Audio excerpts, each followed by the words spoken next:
everyone, we have an absolutely massive announcement, and I am stoked. This video is delivered to you by the wonderful people over at Grubhub. Grubhub has once again invited me out to play in their feeding frenzy during the LCS finals, aka the event where you could have seen me in Tyler 1 live in front of thousands of people. Whoops. These events are honestly some of the most fun I've ever had in my League of Legends career. And the last time it happened, all of your support in chat and in person was just unreal. The whole event is going to be streamed over at twitch.tv/grubhubgaming. And I would really love it if you guys showed up in chat or in person again to show them that the Scooch Squad ain't nothing to mess with. They made a quick trailer to explain what's going on, and I really want to show it to you, so let's go check it out. You're trash. Jealous I get taken out once a week? In this one-on-one, I think Doublelift takes that, but it would be close. Get ready, champions. Grubhub's feeding frenzy is back. Yes! Oddly? That's right. Formidable Again. captains, new and returning Bangers! competitors, Bangers! Look, there I am. You can see me. I look so good. Wowie! and delicious winners. Join us online or live in Chicago on September 11th. May the best players win. We will. I am so stoked. I am so stoked. I am genuinely so excited for this event. To make things even better, now through September 14th, when you order Buffalo Wild Wings on Grubhub, you'll receive 50% off of 10 traditional wings or 10 boneless wings on orders of $25 or more. To keep things simple for you, I have a link in the description, so please use that because it really helps the channel out. And be sure to tune into the LCS Finals delivered by Grubhub so that you can watch the madness unfold live. I am so excited for this event. All of these events have been so awesome, and the people at Grubhub are so great to work with. So thank you, Grubhub, for sponsoring the videos again and again. You guys are awesome. Now let's dive into the content. I'm stoked to see what they do. I'm gonna be honest, this season of League of Legends has been so underwhelming, and I think that's what's leading to a lot of player fatigue. A lot of people, including myself, we're fatigued. We're so tired of this game right now. And it's because there's nothing to do. Like, there's no differences. And they do this thing, right? Does this thing where it's so hit or miss, where it's like some seasons are fucking amazing. I still think that the season that they reworked all of the items was the best season in League of Legends history. Like, I loved that season so fucking much. The meta changed so hard. Everyone could build everything and nobody knew what to do. So it was just so great. But then this season, it's like they added 2 Drakes. They removed one of them. They added 2 items. Nobody ended up fucking building them. I feel like whatever they do in the next season is going to be pretty important if they want to deal with the player fatigue. Because if they don't do anything that's like big enough, then I think people are just going to get burnt out. So in addition to the new champions we've released this year, we've also been shipping a lot of Midscope updates to various champions, including Janna, Ahri, fantastic. Swain, fantastic. Not entirely sure what they did to Janna. I completely forgot. But I think that Ahri's rework is so good. Ahri's mini rework is so smart that it was one of those moments I was like, why the fuck didn't it work like this before? It's fucking annoying as shit to go against, and her play potential is through the goddamn roof now, but I don't care because I'm not just thinking about me on Nasus. All I'm saying is that Riot has done a fucking fantastic job with the tiny reworks. You know what I mean? So the goal of Midscope updates isn't to reimagine a champion's visuals, theme, or gameplay. That's reserved for VGUs. Instead, we want to freshen up the champions that aren't living up to the expectations of the players who love them. Which is, yeah, exactly. And they did that. I feel like they did that perfectly with all these reworks. Given all of this, we want to keep pursuing Midscope updates, and we already have a few champions we're exploring, including Neeko and Syndra. I know that what they're going to do with Neeko 100% is going to be about her passive. They need to change her passive. They need to find a way for her to turn into a chameleon and do more with it. You know what I mean? It just feels so bad. It's like you don't fucking get anything out of it. So now let's talk about some projects I've been super excited to share with you. Cassante? So later this year, we have a new top lane tank hailing from Shurima, who I briefly mentioned in the last champion roadmap. I do wish that he said something else, like a top lane mage, or a top lane assassin, or a top lane support. You know what I mean? But when you say top lane tank, it's like, oh, just join the 40. This new champion will introduce a part of Shurima that we haven't explored yet.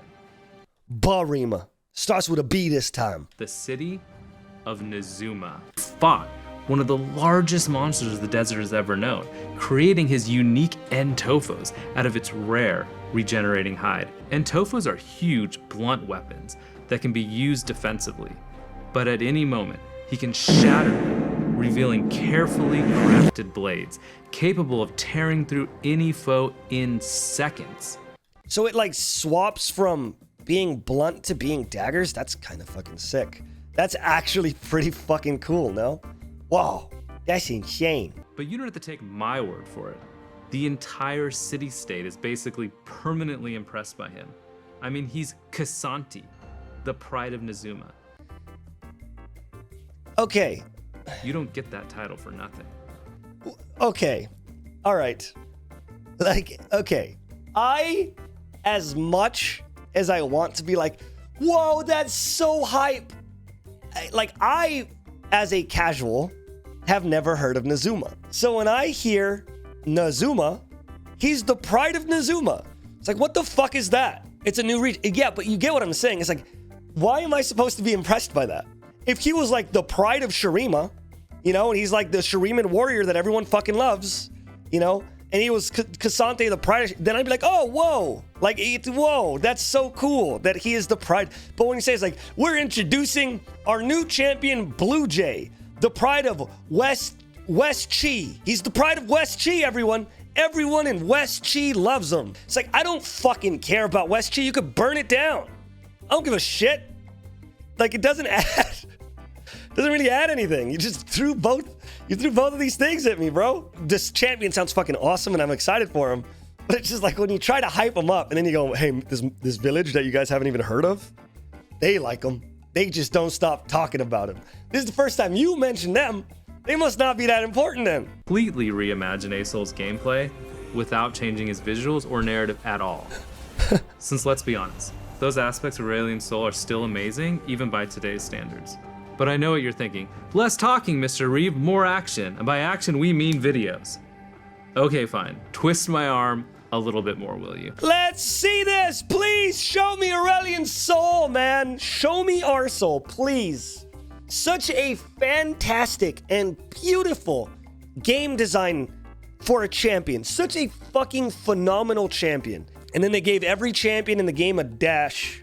And now when you play Arsol, it's like, I know, I'll hit them with my stars. And they just fucking dash. They dash in, they beat the shit out of you, they dash out, they dash in, they beat the shit out of you, they dash out. Fucking, I love Arsol, but he is such a relic. He's such a relic of his time. Now keep in mind, the visuals are still a work in progress. One of the goals was to enhance his dragon theme. Let him throw fucking galaxies, bro. Instead of just one star, let him throw fucking galaxies. And what do dragons do? Well, they breathe fire, of course.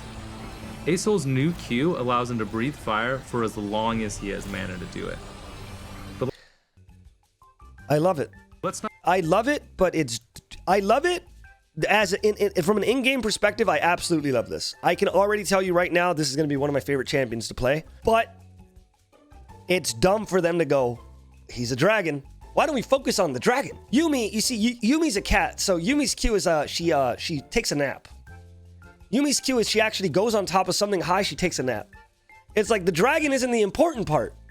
Yuumi has a magical book. Her spells are magical book. Don't focus on him being a dragon. Focus on the galaxy, my G. Q allows him to breathe fire for as long as he has mana to do it. But let's not forget the other thing dragons do, fly. His new W allows him to take to the skies, but this time he doesn't have to walk in a straight line for like ever. He can now fly with the push of a button. But really, let's be honest, he's a dragon. And if there's one thing... Yeah, exactly. Asol is a cosmic god that also happens to be a dragon. So far, the two abilities I've seen are dragon and dragon. This could have been what they did for Shyvana's ultimate. You know what I mean? This could be... They could release fucking Elder Drake in the game. And this could be Elder Drake skills. Where is the galaxy, my bro? His whole shit is stars. He is the god of the cosmos. Like fucking... Like the prince's uncle in fucking Katamari Damacy. You know what I mean? Where is that? More iconic than either flying or breathing fire, it's flying while breathing fire, which you can do by combining his Q and W. He's just a dragon. Volibear's a bear. So his W is he can hibernate. He hibernates for 20 seconds and he comes back with full health. Wow. The important part is that he's a lightning god. So what can this lightning god do as a lightning god? Okay, I hope I'm not coming across as like a dick. What other character in the game is defined because of what animal they are? I guess wolf, half of kindred. He do kind of low-key be biting. So yeah, long story short, we're making a new Darkin assassin. So I know what you're gonna ask next. What's the weapon? Each Darkin is trapped in some super awesome weaponry. Please tell us what it is, we must know. And while I love watching you all squirm beneath my intricate yet vague champion roadmap teasers, I'm not gonna be that cruel today. So this one was actually entrapped in a dagger, which is now a Darkin dagger. Of course, because that's how that works. Word. And here's what it looks like. Ooh. That is honestly so creative. Like, holy shit. I can't imagine a fighting game coming out in the 1990s with the exact same weapon. I literally couldn't imagine it if I tried. This is called the Soul Edge. And he called that so edgy. Does he know? Dooba-dooba-doom. I'm just kidding. I'm just joking. Who or what got a hold of these daggers? Well, you'll just have to wait and find out. Fucking Brandon said Gromp. It's gonna be Gromp. It's fucking... What if the fucking champion teaser is Gromp jumps out and instead of eating the mushroom, there's a dagger next to it. And he fucking bites the fucking dagger instead and now it's Gromp. And Gromp is a fucking top laner. That would be so fucking funny, dude. On top of wanting a new Darkin, we've seen a lot of players asking us to expand on Ixtal. We've also heard you asking for us to make a male enchanter. No, is there any male Tarek, right? But I don't know if you would consider Tarek to be an enchanter because he has to auto attack. I don't know if I could. Rakan kind of as well. They're kind of enchanters, but I don't know if they are. Yeah, like Rakan just engages. He gets in there. He has to be in there. He has like a hard engage. So it's kind of like it's. I don't know. I don't know who I would consider a full enchanter. You know what I mean? It would be cool if they do an enchanter. A new male enchanter from Ixtal. The new champion will show a very different side to Ixtal, far from the lavish palaces Kiana grew up in. I'm excited to see that, you know, because it's like, I know Ixtal. That's cool. Take a look at this art teaser that the team working on him put together. Oh my God, they're so adorable. That was a teensy little tiny bit hard to watch, but I like the guy regardless. They made him do that. I know that if you zoomed out a little bit, there was a fucking cannon. There was a t-shirt cannon pointed at his head with enough fucking force in it to blast his skull straight into the fucking Legends of Runeterra team. So he had to say it. He had to. But I like the guy. He's very cool. No, please! Don't put me in Legends of Runeterra team, please! I'll do Wild Rift, anything! When you're bad on the League of Legends or Valorant team, a giant hook comes out. A giant hook comes out of the wall. And it just fucking grabs you and they start dragging you into the Legends of Runeterra team.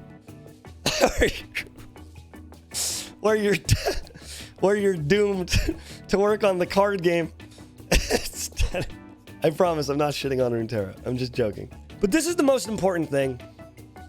Everything else is like, whatever. You know, cool, new champion, cool. Let's be honest, they've been releasing a lot of new champions recently.